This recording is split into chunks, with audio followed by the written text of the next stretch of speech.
Hey guys, how's it going? It's your boy M.K.S here, back in another video. Hope you enjoy it wherever you are. And as ever, I know I often say this at the beginning, well, pretty much always now at the beginning of my videos, but I appreciate your support. If you are kind enough to like and share the video and subscribe if you're new or anything like that, I'd really appreciate it. And if you want me to return the favor, please let me know. But as ever, I'd love to read your comments, constructive criticism, points of view, or anything else you want to comment. Positive comments would be great too, to encourage me. And yeah, so I hope people out there enjoy this video. I do get a bit conscious when I see someone is watching my video and then they leave. I hope I didn't bore them or offend them or anything like that. So I hope I don't offend anyone or bore anyone. But sometimes I do think I've got a monotone voice as well. But anyway, here goes. So as I say, this is part 3 of my dreams for the Asian Development Bank, A.D.B for short. And due to my patterns, I say A.D.B for or Asian Development Bank for following things and that kind of thing. What I want the Asian Development Bank to support and that kind of thing. So here goes. So number 21. I dream that people from the diaspora, including part Asians like myself, but especially full-blooded Asians, perhaps, or those of Asian descent around the world, will support the Asian Development Bank. Maybe donate to it, fund it, sponsor it, or look at how they can network with it. And maybe the Asian Development Bank, on that note, should look at what they can do to expand upon those opportunities of working with Diaspora. I'm sure it's Diaspora, right? If you post in the comment section Diaspora and put in brackets how to pronounce it, I'd appreciate that as well. But yeah, or any term I get wrong, if you want, let me know that. If my pronunciation, however you say it, is not always the best. But yeah, how can they work with the diaspora? Number 22, a point. I often have problems with my memory. I should have probably said that in point number 21, because it's 21 again. But hence, I talk about the diaspora, returning to the diaspora, perhaps. But there's a point that I forgot to mention, like to post in the comments in after part 2, and it was racking my brain. But as I went for a shower, I suddenly remembered it. As I went for a late shower, sometimes a shower refreshes your brain. And it was basically, what if Asians, and especially those from Asian nations themselves, had like accountancy firms which offered cheaper accountancy services and things like that to people in the West or around the world, like even in Europe or Latin America or America itself, especially across the Americas or around the world outside of Asia. So hope that could be a way perhaps to benefit Asia, like thinking about imports and exports, what Asia can export. One of the things is like education, the intelligence economy, accountancy, tutoring things like STEM, science, tech, engineering and maths. The IIT Institute, for instance, could tutor tech, but even like scientists, Asian scientists, technologists, entrepreneurs, mathematicians, and that kind of thing could offer their tutoring services. Maybe for African countries, they could do it in return for trade deals, or just to empower them, like looking at what they have in common. The fact they were both subjugated to colonial rule, especially from countries like the UK, Britain, or whatever you want to call them, or us, as someone who's a citizen of that. Or subject, as we're called, apparently, if you're under a monarchy. But anyway, yeah, I do waffle, sorry. But yeah, so especially as they're colonized by countries also like the Dutch, Germans, even the Italians. They also know I support their football team, but Spanish, the French, and others. Yeah, looking at what they have in common. So, but I think if they could charge a little bit of money for those services, maybe that's another way to bring in. But in terms of Africa, it could be in return for trade deals. It could also help as part of charitable work for indigenous Australasians as well as Africans, perhaps like do it free of charge, or just in return for like moral or financial support in return, perhaps. Also like legal services. I'm not sure what the laws are, ironically, on legal services, but I wonder if they could produce accountancy, tutoring, and especially legal services, and in the case of the first and the last one, accountancy and legal services, possibly tutoring as well, like doing so online, like on the cheap, so to speak, like so undercutting in terms of price. I suppose that's what business is in many ways, or either price or quality. I suppose that's what business does. So yeah, offering those accountancy, tutoring, and legal services. But I suppose if there are cases where people have to go to court, I don't know if they can always do it online. During COVID, they did it online, but I don't know if Western court systems would allow would allow them to do so. But yeah, that's an interest. I think that's quite an interesting idea. Like, what if Asian nations could have accountancy services, tutoring services, and legal services, which put Western ones out of business? Probably a bit of a harsh way of saying that, but of putting it. But that is like how the economy works, I suppose. But again, I'd love to hear what you think of each point, like what ideas you agree with or disagree with. Moving on, 23. Again, I think the main thing they should do is fund training in terms of entrepreneurship. Again, fund training in this case, like say what I said in point 22, point number 22, like how they could train accountants, tutors, legal services, legal advisors, and that kind of thing, to even export such services to Western countries. Obviously, I suppose there's rules that they'd have to ensure that those companies, the A.D.B, Asian Development Bank, of course, should make sure that such companies do it legally and are reputable. Obviously, they don't want to get involved in any scandals, I'm sure, and I'd love to ensure that they do so legally, and they could do like online services, as they, whatever services they can do. If they could do accountancy, tutoring, and even legal services, I think that would be great, or even other services. Also promoting Asian exports, and hopefully by growing the economy and of course involving more people in the economy, hopefully they can alleviate poverty and suffering and stuff like that. I'd also love Asians to have sympathy and empathy for each other. I'd also love to promote animal rights and children's rights, rights for disabled people and other disadvantaged groups, the poorest 10% of people in all possible Asian nations. I would love to look at how to help them, look at ways to invest in the poorest regions of Asia so that they can alleviate poverty by creating jobs and employment, support Dalits and other Dalits from India and other disadvantaged, don't know why I put them in speech marks, but other disadvantaged communities, like other Dyslexics, which I hope to come to, and that kind of thing, for instance. And yeah, promote animal rights, sympathy, empathy, compassion, charities, NGOs, poverty alleviation of suffering and spreading joy. I suppose I'm putting forward my own personal desires, which I would love for the whole world to be better off, or as much as possible. I love to help as many people as possible, alleviate as much suffering as possible, spread as much joy as possible, peace, love, joy, hope, happiness, and all that good stuff. Fun as well, and laughter. I wonder if Asians are a bit too serious sometimes. Could be more fun going. But yeah, I suppose one of the reasons why I want to support Asia is because of like far right, white supremacists, neo-Nazis, or far right, extreme right, whatever. I use those terms interchangeably. So that yeah, that's one of the main reasons why I wish to support Asia and Africa and like bring people of color together. But yeah, I hope they have sympathy and empathy and compassion, cut back on violence, cut back on crime, work together towards an honest and decent living, i.e. legal living. I mean by that, I know I'm not hardworking myself. Anyway, moving on. But yeah, basically to alleviate poverty and suffering and spread peace, joy, love, hope, happiness, and all the positive and good stuff. Again, I'd love to hear what you think about that point as well, especially if you're from Asia yourself.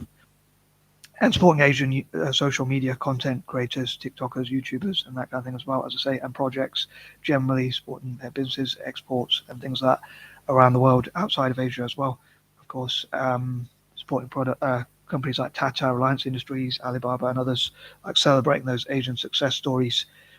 And to be honest, I know I said I'd love to alleviate suffering around the world, but putting Asia first in this specific case, as well as many other cases. Anyway, moving on. 24, I would love for them to support, for the Asian Development Bank to support all possible Asian nations and have offices, centres, hubs, communities and groups and development centres and that kind of thing all over Asia and all possible Asian nations. I forget how many countries there are, how many nations there are in Asia.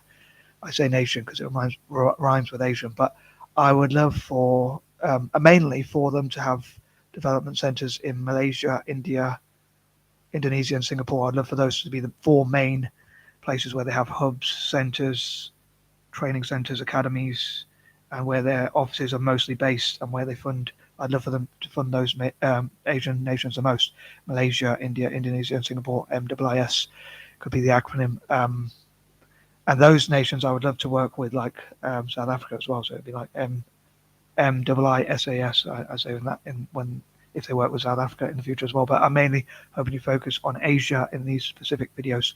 Number 25, again, one of my biases, I would love to especially support republics, and I would love for the Asian Development Bank, if I could put forward my 2 cents, I would love to offering my 2 cents, I would love to encourage the Asian Development Bank and others to mainly have offices and centres in republics of Asia, like China, India. I think those countries I just mentioned, I think they're all republics.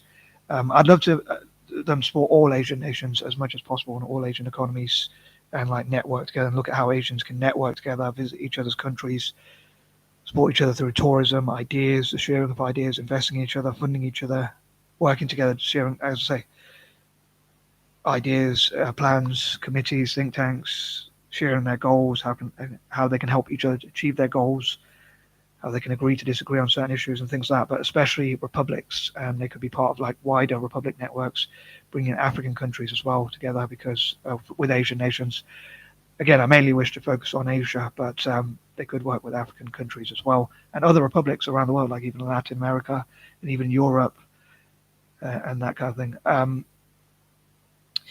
So yeah, looking at what they have in common, the fact they have a lot in common. Number 26, on that note, again, how Asia and Africa have a lot in common, the fact they were colonized. I'd love for Asia to host republic events, anti-imperial events, anti-imperialism, anti-colonialism, and especially help those who have been colonized the most, and like those who have been through a lot of bad things through colonization. And yeah, looking at what, as I say, what countries are colonized. I'd love for Asia to host, as I say, republic events, especially Asian republics or Asia's republics, and bringing together countries that were colonized, and again, anti-imperialists from around the world as well, people of color, perhaps, and that sort of thing. Especially those of Asian descent, again, including mixed race, part Asians like myself, or mixed race people as well, generally. Number 27. I wasn't going to stick too much or think too much on the football thing, like A.D.B for Italian football or Celtic, the A.D.B for those sorts of things. But as a reward for me supporting them, I dream that they will invest in and support Celtic and Italian football.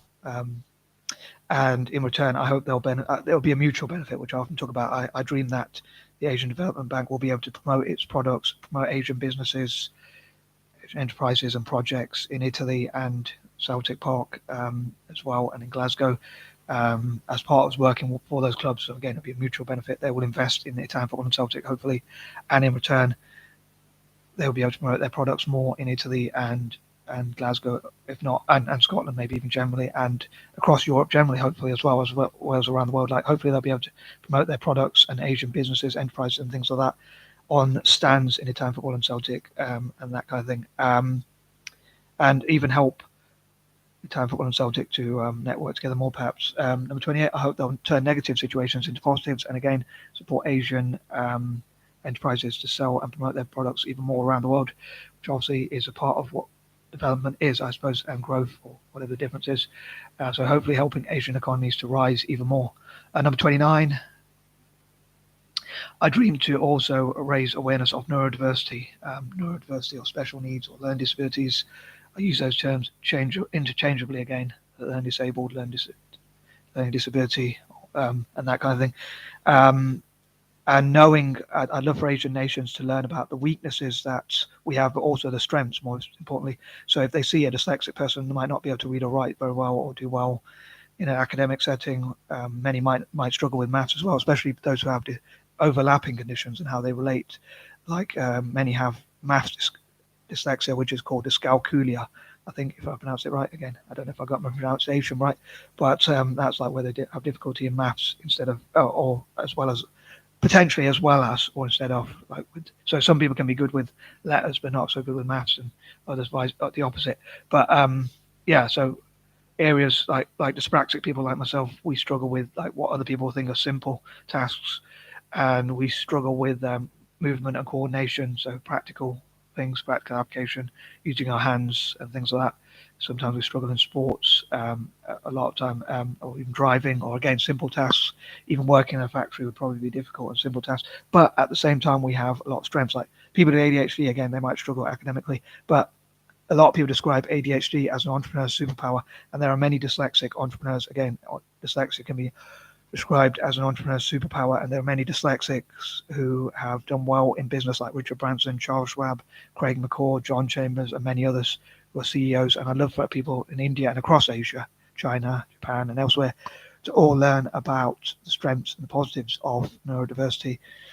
And I'd love for the Asian Development Bank to invest in neurodiverse entrepreneurs, neurodiverse or neurodivergent, or special needs or learn disabled, whichever term you prefer, in and across Asia, to become like, what if the next Richard Branson or John Chambers or Charles Schwab came from Asia, and maybe those people like Charles Schwab, Schwab Corp, Virgin Enterprises from Richard Branson, John Chambers used to be CEO of Cisco. Ingvar Kamprad is sadly no longer with us, but he's the founder of IKEA. Maybe IKEA itself could still work with funding, helping the A.D.B. to fund neurodiverse or neurodivergent entrepreneurs across. Sorry, there's a fly around.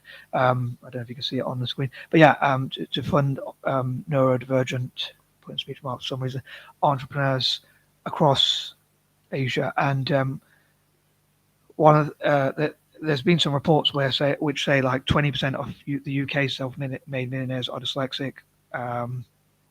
And again, there are many ADHD success stories, and probably even dyspraxic and autistic success stories. And 35% of American entrepreneurs have dyslexia. There are also organizations like Made by Dyslexia, the Yale for Dyslexia and Creativity, the Dyslexic Advantage, which also has a book. You can see their stuff online as well, like on YouTube, videos about their success stories and that kind of thing. So I'd love for the Asian Development Bank to work with those individuals and organizations like Made by Dyslexia, Dyslexic Advantage, and others.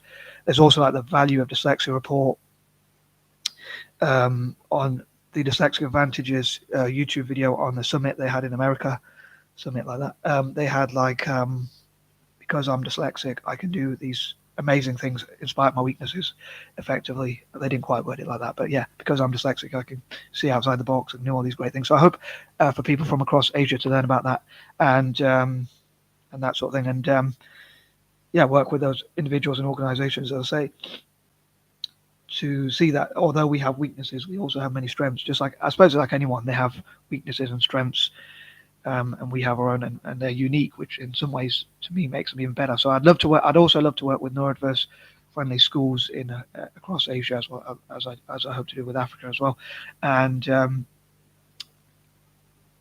I'll say, yeah, if they set up their own academies and training centers and things like that across Asia, I think that'd be great. And if they invest in and fund dyslexic entrepreneurs and ADHD entrepreneurs, neurodiverse entrepreneurs across Asia, and work with African countries as well with neurodiverse people, perhaps. And like, I made a Pan-African Asian neurodiversity support group on Facebook as well. But yeah, so I also talk about it on Facebook. But yeah, I dream that they'll see the positives of neurodiversity as well. And I won't forget my chain of thought. But one thing we do struggle with is memory and overthinking. I think that makes us, if you think of so many things, it's hard to remember them all. So I have a good long-term memory, but maybe even an excellent long-term memory, but terrible short-term memory myself, and I'm sure many neurodivergent people do as well. But yeah, I'd love for neurodiverse people perhaps to mentor and teach and train people in Asia, especially those with neurodiversity, set up their own academies and training centers and support schools in those countries as much as possible, so hopefully empower them. And yeah, sorry, there's something like there's a report on the case for investing in dyslexics, as well as the Value of Dyslexia report. And in that,